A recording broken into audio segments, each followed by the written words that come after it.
Okay, we're going to statically time our Triumph TR3 distributor. This procedure is in the ignition and distribution timing setting of section of the service instruction manual. Just want to note that it assumes something. It assumes that the drive dog that is driving the distributor, that this is set correctly.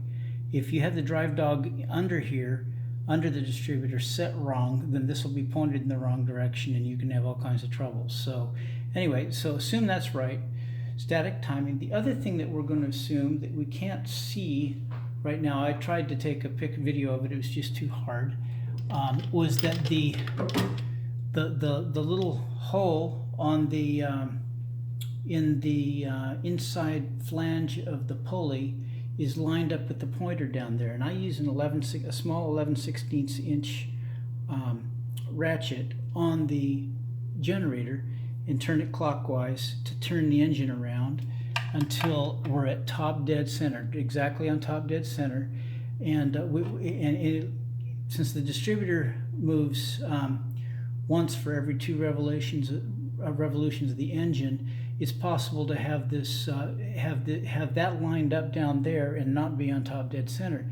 You can pull number 1 spark plug and feel for the compression stroke. Put your finger on the hole or put a piece of tissue in there, and as it comes around the compression stroke, it'll puff out. It'll puff the tissue out of there, the paper towel out of there, or you can I just watch to see that this is pointed this way toward the number 1 cylinder, that we're at number 1, we're not pointing at number 3. The other thing we're assuming is that we've already set the points, that our gap on the points, that has to be set correctly first to get the timing right. Now my ignition's already on, and I can leave it on as long as I have the coil not energized. I pull this off of the coil until I'm ready to go. I've loosened the pedestal for the distributor.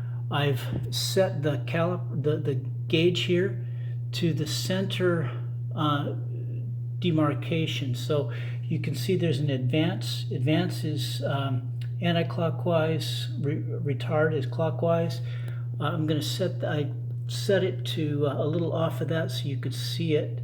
See the mark? I'm going to go ahead and set that right onto the mark. So now we have no advance. Each of those lines is 4 degrees of advance or retard. I've already loosened my distributor so it'll turn. And now I'm going to plug in the coil. Oh, the other thing I've done is I have put a test light on the ground side of the coil, the side that goes to the distributor side of the coil. I put the test light on there, and and the other side of the ground, I just put it here in the distributor. It's an easy, handy place to go. So we should be all set. The ignition's already on. I'm not burning my points because I'm unplugged. I'm going to go ahead and plug it in. And as we can see, my test light goes on. The test light will come on while the points are open. So I've turned it clockwise until the test light comes off, and then I'm going to just turn it ever so slightly carefully. And I want to find that point right where the test light comes on. And when I have just that very little point right there, that is timed statically to now another little trick is you can play with the caliper here and see if you can get the light to come on and off that way, right at the point you're at. Yeah, it does. Okay, so there we go. I'm a little too loose here. So anyway, what I'll do now is I'll tighten that down. I'll tighten it down, and then I'll adjust this and I'll set it in the advanced direction. I'll turn it counterclockwise so that I have one mark one more mark showing.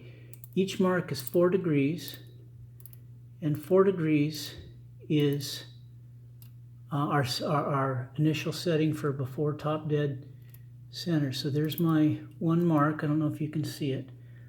So now we're timed at 4 degrees before top dead center. Tighten out. I'm going to go ahead and pull pull the wire off the coil because I don't want to sit there energized.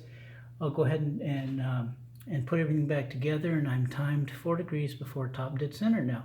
Check it with a timing light, but this is a good way to get started.